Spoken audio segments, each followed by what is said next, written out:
Oh my god, howdy, hello, and welcome to the first ever episode of the Preferred Podcast. I'm your host and director, Sajay Preferred.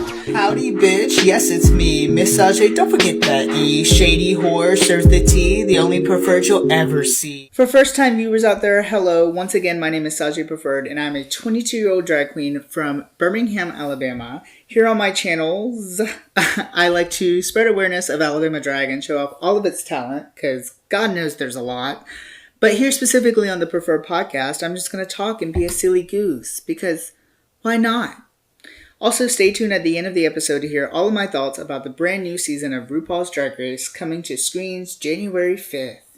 So now that we're all caught up, let's get on with today's topic, social media. So of course, like everyone knows what social media is. I do not have a very good relationship with social media, but we'll get into that later. So social media to me is honestly, it was originally supposed to be just a way to post and, be myself in high school, which is what it should be. But it eventually became into like a platform to me to brand myself and to constantly keep exposing myself to the world. So it definitely took a switch, and I think that's why I have a different focal on social media now. But my first exposure to social media was probably, like I said, in high school, where I started doing drag and started doing makeup and started messing around with makeup and drag and performing as a whole. And I would post a little photo every now and then of my looks that I felt at the moment so accomplished of, but now looking back at it, she was a mess girl. But I remember not wanting to be a look queen. I remember telling myself, if you post too much on social media, if you only do looks, that's all you're going to be known for. And I did not want to be known for that. I was also not a performing queen to say at the time. I was definitely performing, but I was not as far into drag with performing, I guess you would say, when I first had my first ever exposure to social media. But honestly, I suck at social media, to be very, very honest with you. I'm definitely good at using media in the way of marketing myself, but when it comes to using social media in the way of just being personal, I am horrible at it. I'm also horrible at keeping up with social media. A lot of the times I'll have like a planned out schedule of what to post and when to post it, but I just always get like distracted and busy, and I never really fall through with it. So I think that's definitely what doesn't help my disconnection with social media. But with the world we live in today with social media, especially with drag, you kind of have to keep up with it, unfortunately. No matter if you are a performing queen or are a pageant queen, if you want to get your name out there to the entire world, and you're not on a specific show that we're going to talk about later, then you kind of have to be on social media. You have to be active on social media. You have to constantly be posting things. And with that being active on social media, another thing, like I was just saying, you have to constantly post. If you don't constantly post, you lose followers. And I feel like that's definitely where I slacken, because I will have a bunch of posts made and created and planned out, and it just never happens. I push it back and then I forget about it, and then other things come out, and it just repeats in a cycle. So it's definitely a struggle that I have when it comes to drag in the modern day world and with social media. But thanks to my YouTube channel, it does make it a little bit easier. With not having my YouTube channel, I probably would not be as active as I am on social media, to be very honest with you. And social media is a very, very good platform to have or to use whenever you don't have a platform in your local area. I remember at the time that I started the thoughts of starting a YouTube, it was honestly because I was tired of traveling. I was for drag shows, and I was not being booked as much as I wanted to in Birmingham. And that sounds shady, but it was like a once a month booking in Birmingham, which is not enough for me. I wanted to do drag like as much as possible. So I was like, you know what? I'm going to do my own show. And when I tried to do my own in-person show in Birmingham, that did not work out. It's very hard to get your own show in a place filled with drag and very saturated with drag. It's very hard to get your own in-person show. So whenever that did not happen, I was just like, you know what? We're going to start a YouTube. We're officially going to go with it. We're going to do it. And so having that social media platform to be able to do what I want is honestly incredible. And that's something that I definitely am glad that I got into more of social media. Because without it, like I said, would not be doing drag a lot as I am now. Sometimes it does get a little too much. Sometimes I'll look at my schedule and I'll be like, wait, I had to be in drag for 7 days this week. I don't know about that, Sandy. But then sometimes it genuinely keeps me going. So I'm very, very glad that I decided to do the YouTube and to dip my toes a little bit more into social media, I guess you would say. And I've recently been just binge watching a bunch of YouTube videos, just sitting on my couch, editing videos, watching YouTube videos. And something that has recently come in my feed, I guess you would say, is Mr. Beast. I never have really been a fan of Mr. Beast, not in a shady way or like a hatred way. I just never like watched his videos or his content. But I started to watch, I believe it was the 7 Days in Solitaire. Solitaire? That's a game. Question mark? Anyways, but it was one of his videos, point being. And I was just like, wow, this is crazy. And I was like, I could never do this on YouTube. The money. Let's talk about the money. Where does this money come from? Is it all from sponsorships? That's what I want to know. That's what I keep thinking this entire time while watching these videos of his. Where does this money come from? I genuinely have got to know. But I was just sitting there thinking like how I definitely want to sprinkle in more like weird videos, with the preferred views. And I really got to thinking of like things that he did. And I was like, wait, maybe I definitely couldn't. And I could never. What Mr. Beast does is totally something out there. And I feel like there are some people who try to recreate it and are not as good. But I don't know. His videos are very unique. And that's what I'm trying to get into with the YouTube side, I guess you would say, is getting more on the unique side and getting more on the personal side. Like I mentioned earlier, I'm not very personal when it comes to social media as a whole. I'm very just, let me put out the content that I need to put out and let me call it a day.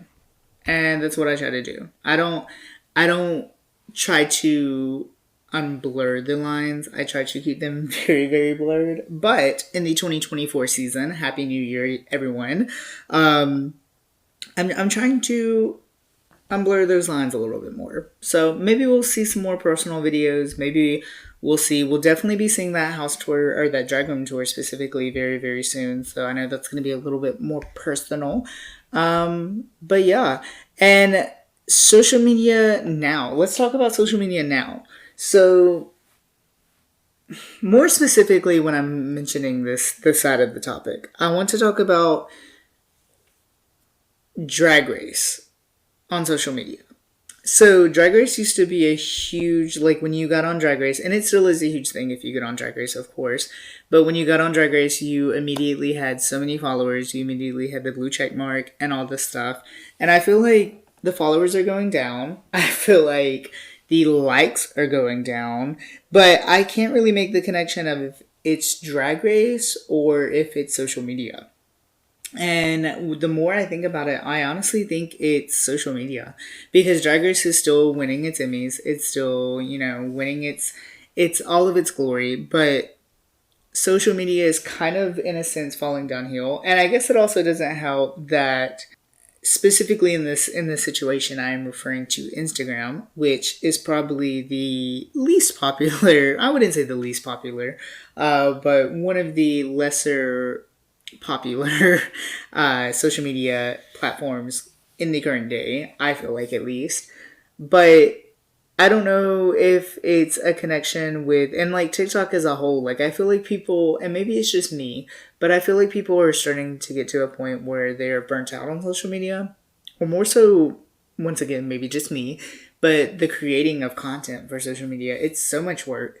And I know, like, I say a lot of things are so much work, but when you work a job, and which everyone does, and you try to add things in between and also have a huge schedule because you do a huge hobby, quote unquote, such as drag, it definitely does make anything else harder. But the process of getting in drag for social media is even worse, especially when you have to get in drag for just one photo and then you take it all off. No.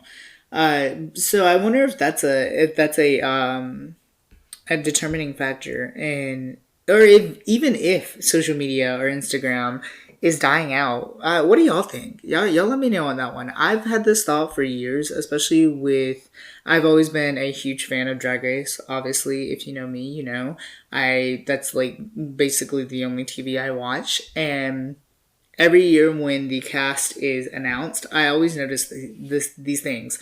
I'm like, so why are the followers not following? First off, blue check marks. Before I actually recorded this, I actually went through and looked at all of the newer queens on the newer season, and almost all of them do not have blue check marks. And I know you have to like pay for blue check marks. Is that a thing now? You have to like pay for it or whatever. I don't understand that. Once again, not huge into social media, I guess you would say, but I don't get it. What's going on? Yeah, y'all let me know on that one, because I've always wondered that the likes are going down, the following's going down. There's no blue check marks. Maybe it's just because the season hasn't aired. I don't know. It's crazy, but like I mentioned earlier, I at first started with social media being, you know, a personal platform for me, something to just be silly on. And now I have turned it into, as RuPaul would say, a motherfucking marketing genius. And it's crazy to me how I literally only used to do Instagram and Facebook. And Facebook really was just for posting gigs, for posting flyers for people around the area to share and to be involved with. But now I'm literally on everything. I'm on YouTube, TikTok, Threads, Instagram, Facebook, and now recording podcast, which is crazy. So you can follow me on all of my socials at The Only Preferred to see all of my content and see how I grow in this new year with social media. And that was our topic for today of social media. But speaking of social media, we are going to venture to our next segment of the evening, Speed Racing. So this is a segment where I talk about what's new in the Emmy Award-winning series RuPaul's Drag Race. And we are now on season 16, which is insane to me. If you have followed my YouTube channel, you might know that I actually got into drag through my brother and through seeing him and his, at the time, fiance watching RuPaul's Drag Race, specifically season 4, while they were getting in drag and showing me their drag. And so RuPaul's Drag Race definitely does have a special place in my heart. It definitely is, like I said, one of the only things I watch on TV. It's probably that, Golden Girls, American Dad, and King of the Hill. But with that being said, you might have also noticed that I really do not mention it on my channel at all, or really on my social media. Of course, I will like post, you know, pictures of the entertainers and who have been on Drag Race.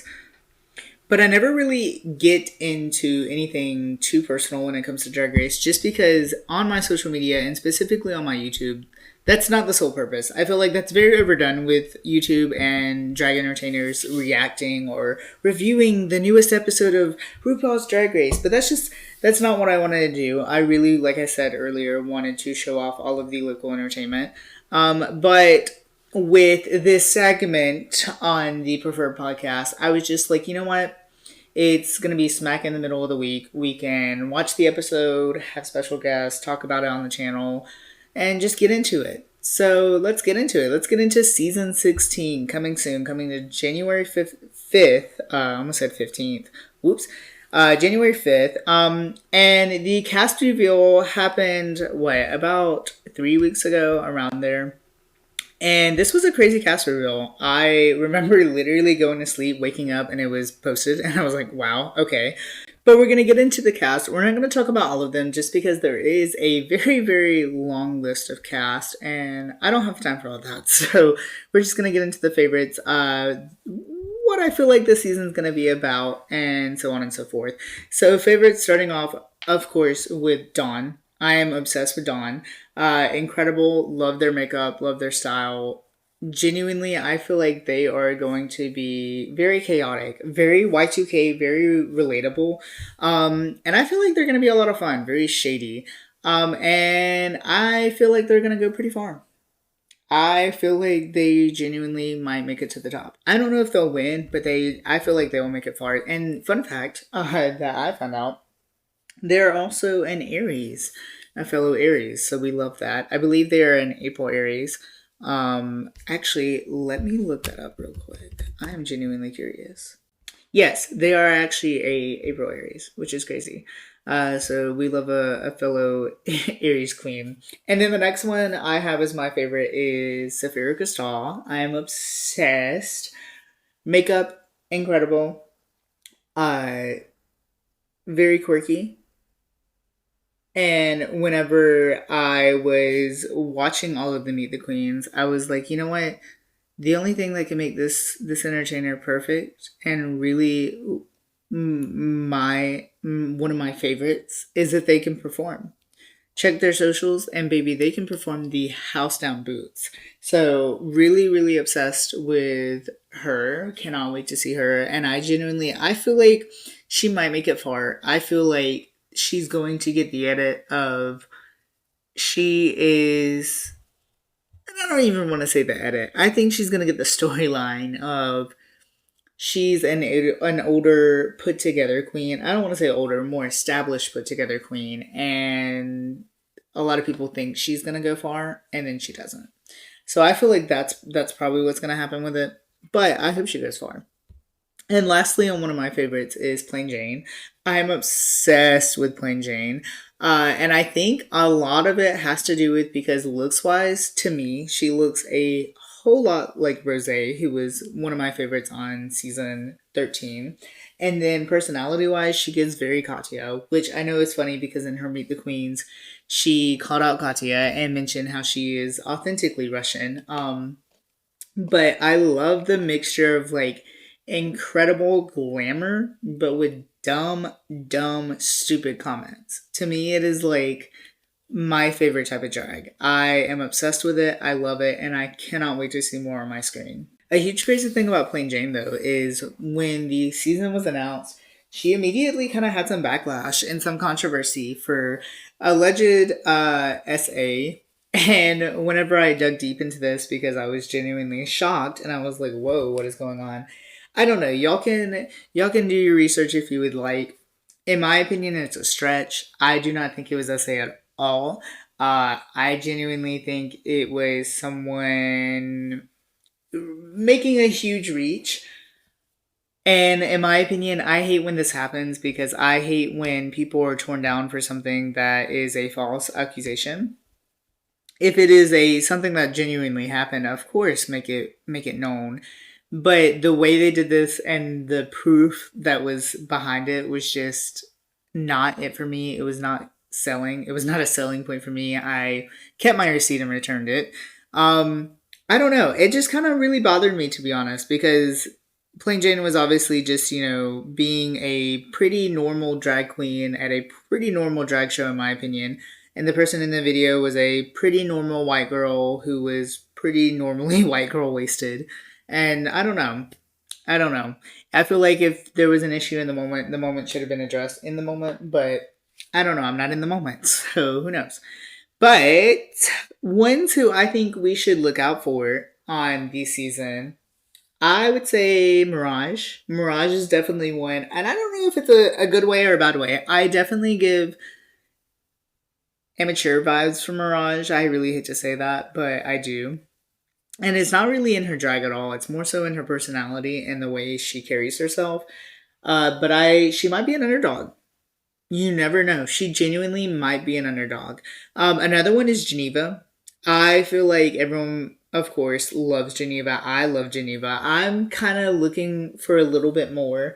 I feel like everyone was immediately, I hate to say this, but whenever Geneva was announced, people immediately made the connection with Mistress and a sense of, oh, she's going to be the Mistress. And I hate when people make that a thing. I hate when people are like, oh, she's the Miss Fame of the season. She's, no.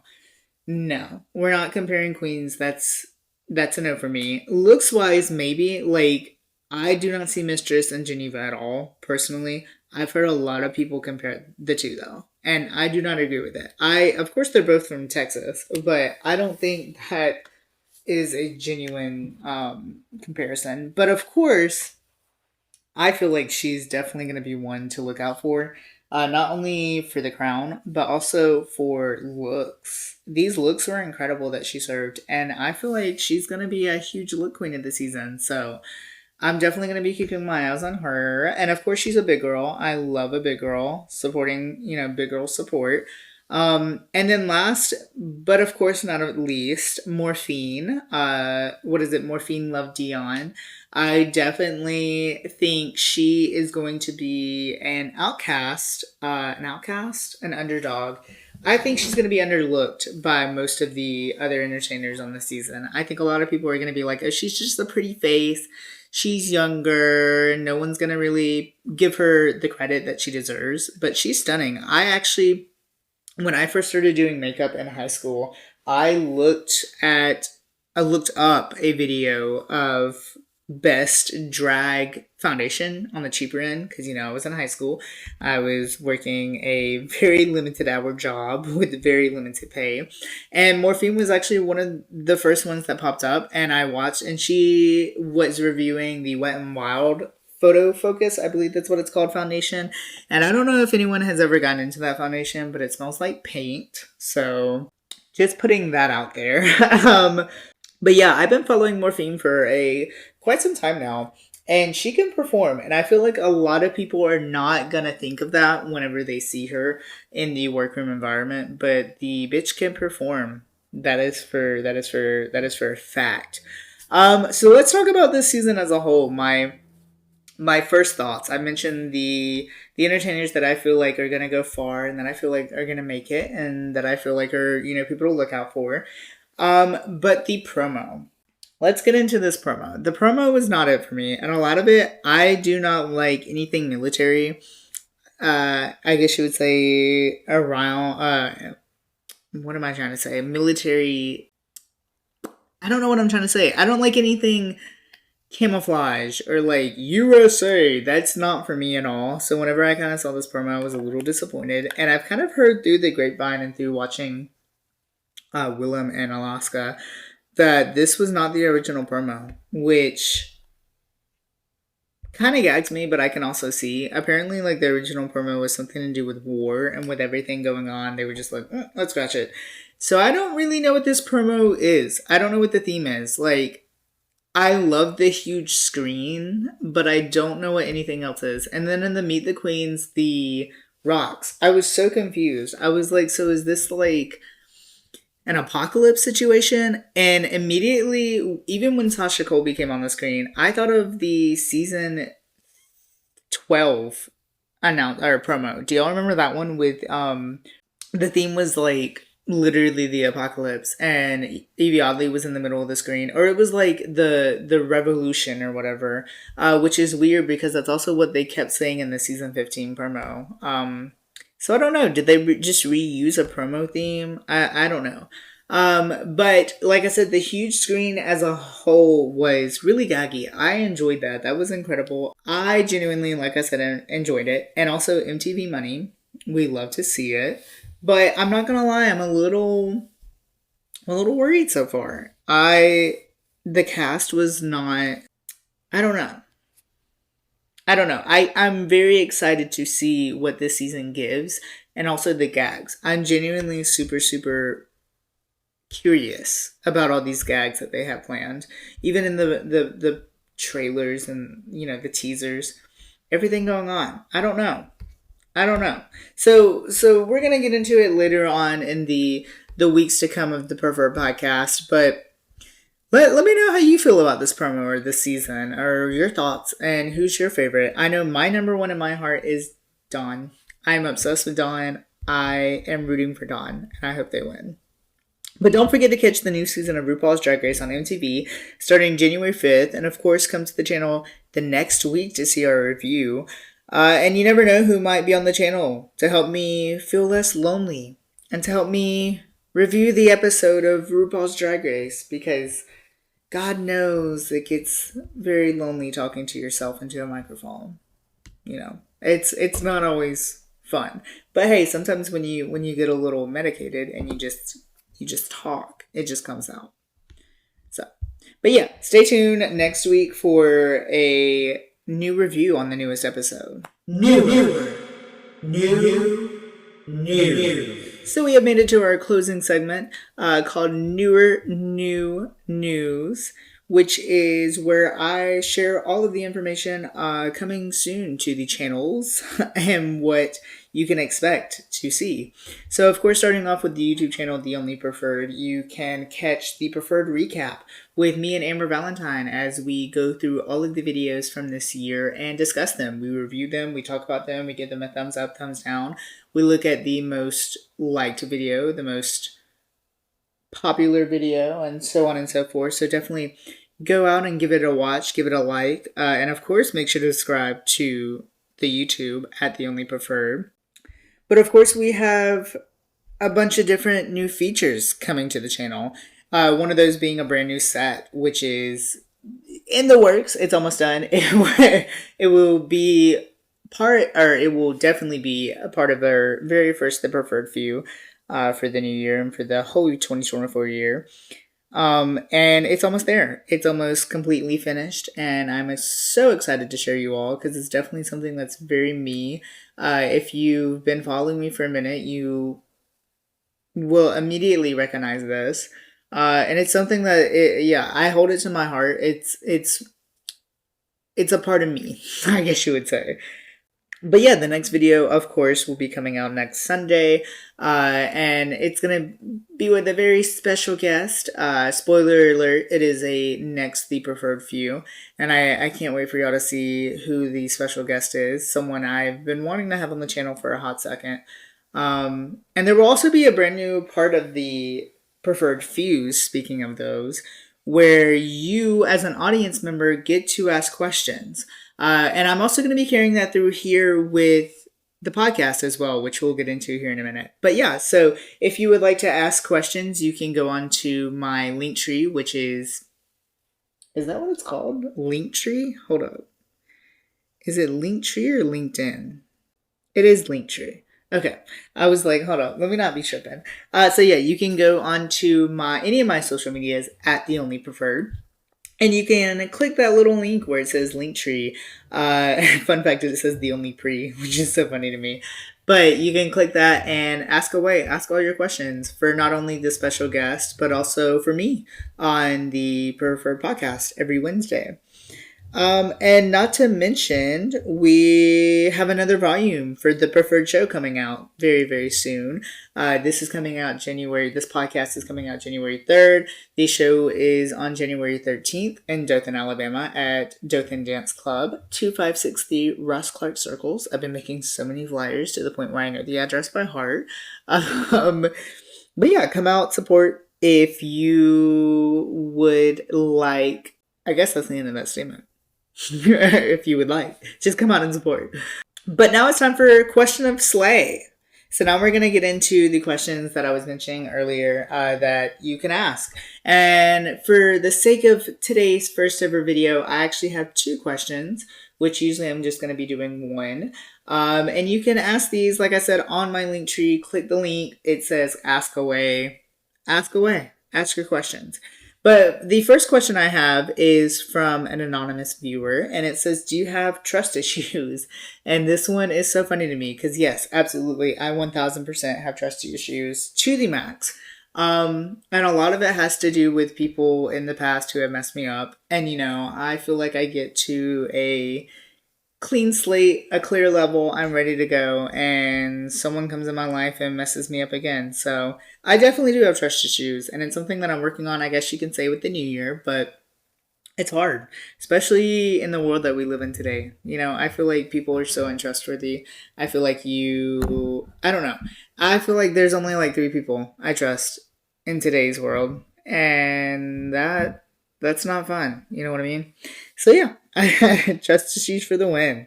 And the next question, the final question of the day, is favorite memory of us together, and that is actually from Dre, who is my brother. You can watch them on the Preferred Few on my YouTube channel. Favorite memory of us together, probably honestly going to Six Flags Magic Mountain. I know that's like a cop-out because it's another video you can watch on the YouTube channel, but it genuinely was. I had so much fun. Also, another memory is whenever it was one of my first shows, not one of my first shows, but one of the first shows Dre ever came to. And I was performing at Dothan Dance Club, which was my home bar, and crazy enough, the bar that Dre started at when he did drag. You can learn all about that in my YouTube video. But he came and watched me perform, and I did Delta Dawn, which was, insane. Delta Dawn. She's not a singer. But it's another crazy memory I have. One of my favorites.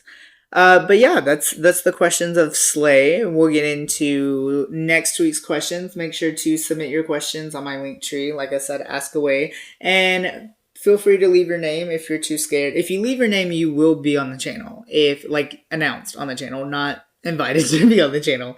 But if you don't, whatever. With those exciting new things to come and me all talked out, it's time to end the very first episode of the Preferred Podcast. Make sure to follow not only the podcast, but all of my socials at The Only Preferred. And stay tuned for a brand new video on the tube this Sunday. As always, it's been nice talking, and I will talk to you later. Big girl, give it to her, drop it on the knee. Drip cut, lick it up, give it what you need. You got another face to edit. Yeah. But bitch, I'm beat, where's my credit? Limit on the edit. You want the limit on the edit. You the one who said it. Don't take the credit, bitch. You the one who said it.